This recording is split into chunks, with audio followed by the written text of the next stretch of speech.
Hello everyone. Today we are going to discuss class 10th Geography first chapter Resources and Development. First we should know what is resource. Everything available in our environment which satisfied our need are resources.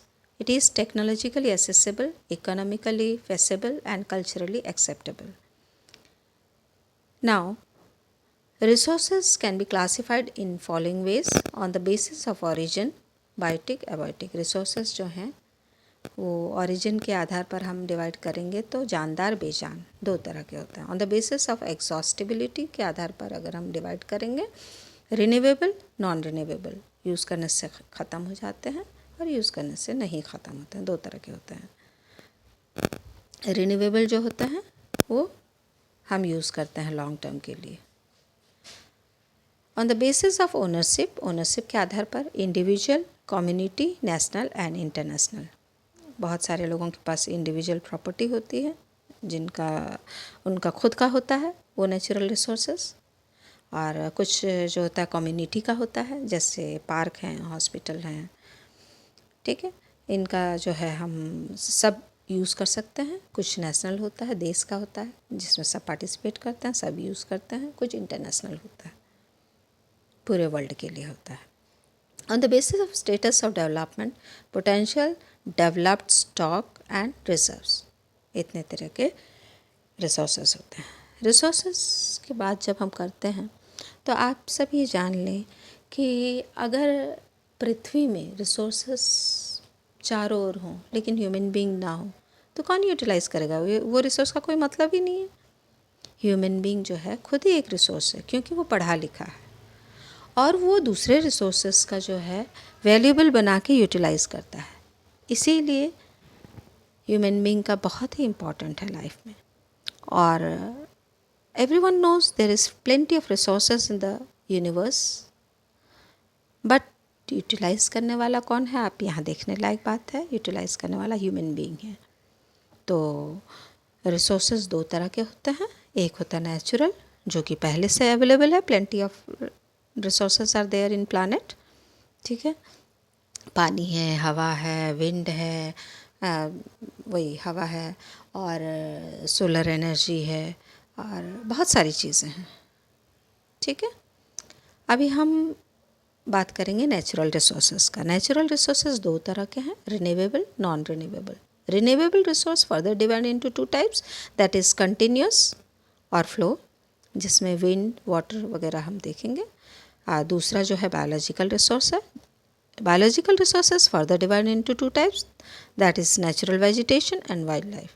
इसके अंतर्गत आप आ जाएगा आपका forest आ जाएगा, सारे तरह के vegetations आ जाएंगे, और वाइल्ड लाइफ जिसमें कि सारे जानवरों के बारे में हम स्टडी करेंगे.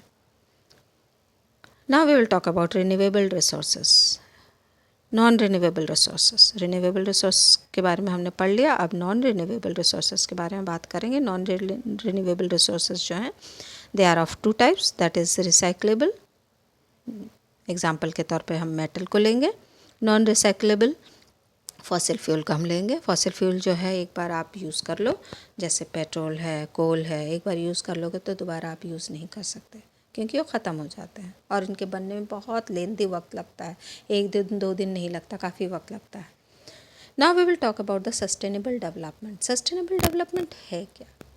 सस्टेनेबल डेवलपमेंट है development should take place without damaging the environment and development in the present should not compromise with the need of the future generation. ठीक है, पहली बात तो ये है कि हम जो भी नेचुरल रिसोर्स का यूज़ करते हैं उससे एनवायरनमेंट को कोई भी डैमेज नहीं होना चाहिए और प्रेजेंट में कोई कंप्रोमाइज़ किए बगैर हमको यूज़ करना है और फ्यूचर के लिए भी हमको बचाना है. यानी समझदारी से हमको रिसोर्सेज का यूटिलाइज़ करना है. और रिसोर्सेज का डेवलपमेंट बहुत ही ज़रूरी है बिकॉज़ आप जानते हो रिसोर्सेज आर प्लेंटी, बट क्या है कि कुछ लोगों के पास ही रिसोर्सेज देखने को मिलेंगे. There are various problems related to resources. Resources are depleted for satisfying the greed of few individuals. The accumulation of resources divided the society into rich and poor. क्योंकि गरीबों के पास रिसोर्सेज नहीं है, अमीरों के पास बहुत सारे रिसोर्सेज आपको मिलेंगे। Our utilization of resources led to the global ecological crisis, global warming होता है, ozone layer depletion, environmental pollution and land degradation आप देखने को मिलेगा आपको।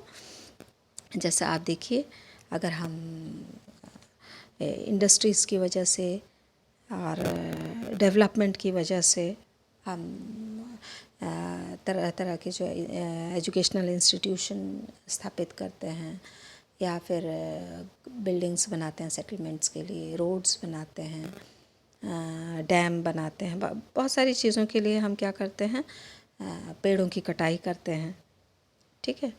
और इससे क्या होता है, लैंड डिग्रेडेशन होता है, सॉइल इरोजन होता है, और फैक्ट्रीज से जो है धुआं निकलता है और फैक्ट्रीज से गंदगी निकलता है। सारी गंदगियों को, रोज़मर्रा की हमारे लाइफ से जो गंदगी निकलता है सब हम लेकर जाकर पानी में फेंकते हैं, कचरों को एक जगह इकट्ठे करके जलाते हैं। इससे हार्मफुल जो है गैसेस रिलीज़ होते हैं, ठीक है।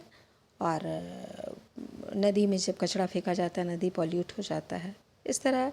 और इंडस्ट्रीज से आवाज़ें आती हैं तो नॉइज़ पॉल्यूशन होता है। और जो होता है बहुत सारी चीज़ें हमको देखने को मिलेंगी, जैसे ये हम पेड़ों की कटाई करते हैं, इंडस्ट्रीज़ लगाते हैं, और आप देखोगे घर घर में एसी है आपको, उससे जो ये होता है बाहर जो गैस निकलता है, और आपका फ्रिज से जो गैस जनरेट होता है बाहर, ठीक है। बहुत सारी ऐसी चीज़ें हैं जो कि ग्लोबल वार्मिंग को बढ़ावा देती हैं। पेड़ों की कटाई करोगे आप तो क्या होगा, गर्मी बढ़ेगी, ठीक है। और इस तरह से जो है रिसोर्सेस जो हैं, रिसोर्सेस पर प्रभाव पड़ता है, और डेवलपमेंट ऑफ रिसोर्सेस बहुत ज़रूरी है। और काफ़ी ऐसे लोग हैं जिनके पास खूब पैसा है और ग्रीडी लोग हैं, ये एक्यूमुलेट कर लेते हैं, बहुत सारे रिसोर्सेस को अपने पास रख लेते हैं। रिच लोगों के पास आपको सारे रिसोर्सेस मिलेंगे, वो अपने फ़ायदे के लिए यूज़ करते हैं क्योंकि उनके पास पैसे हैं। गरीब लोग तो अपना बेसिक नीड्स ही पूरा नहीं कर पाते हैं, वो कहाँ से रिसोर्सेस का जो है ज़्यादा से ज़्यादा यूटिलाइज़ कर पाएंगे, ठीक है। सो an equal distribution of resources therefore is essential for a sustained quality of life and global peace। नहीं तो फिर हमारे जो planet है इसमें प्रॉब्लम्स क्रिएट होंगे, क्योंकि कुछ लोगों के पास रहेगा, कुछ लोगों के पास नहीं रहेगा। जो ऊंचे तबके के लोग होंगे वो नीचे के लोग जो होंगे उनको हरासमेंट करेंगे, दबाएंगे हर तरह से। तो प्लानिंग बहुत ज़रूरी है रिसोर्सेज के लिए। इंडिया में रिसोर्स प्लानिंग करने के लिए क्या किया जाता है कि आप जानते हो कि पूरे जो रीजन्स हैं वहाँ पर आपको रिसोर्सेज नहीं मिलेंगे, कहीं रिसोर्सेज प्लेंटी ऑफ रिसोर्सेज मिलेंगे, कहीं जो है रिसोर्सेज की कमी मिलेंगे आपको इंडिया में। आप देखोगे states like Jharkhand, Chhattisgarh, Madhya Pradesh are rich in coal and minerals, लेकिन lack technological and institutional support है यहाँ पर। जबकि अरुणाचल प्रदेश में आप देखोगे एबंडेंट वाटर रिसोर्सेज लेकिन लैक ऑफ इंफ्रास्ट्रक्चर डेवलपमेंट आपको देखने को मिलेगा। राजस्थान में आप देखोगे विंड एंड सोलर एनर्जी बहुत भारी मात्रा में मिलेगी लेकिन लैक ऑफ वाटर रिसोर्सेज मिलेगा। और कोल्ड डेजर्ट लद्दाख में देखोगे आप नेचुरल रिसोर्सेज की कमी नज़र आएगी, जबकि it has a rich cultural heritage. और process of resource planning in India, इसके लिए हम 3 स्टेजेस में डिवाइड करेंगे। Identification and inventory of resources across the regions of the country, जिसमें कि इन्वॉल्व है surveying, mapping, qualitative and quantitative estimation and measurement of the resources. Second जो है प्लानिंग फॉर रिसोर्स डेवलपमेंट, इसमें appropriate skill, technology and institutional setup हम करेंगे। Third जो है matching the resource development plans with overall national development plans, national development के साथ हम रिसोर्स डेवलपमेंट को जोड़ेंगे। हम जानते हैं कि रिसोर्सेज का कंजर्वेशन बहुत ज़रूरी है।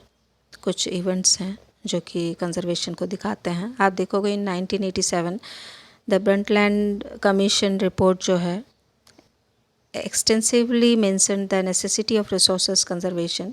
It also advocated the concept of sustainable development, which was subsequently published in a book titled Our Common Future, okay. Gandhi ji ने भी कहा था कि there is enough resources for everybody's need but not for anybody grids.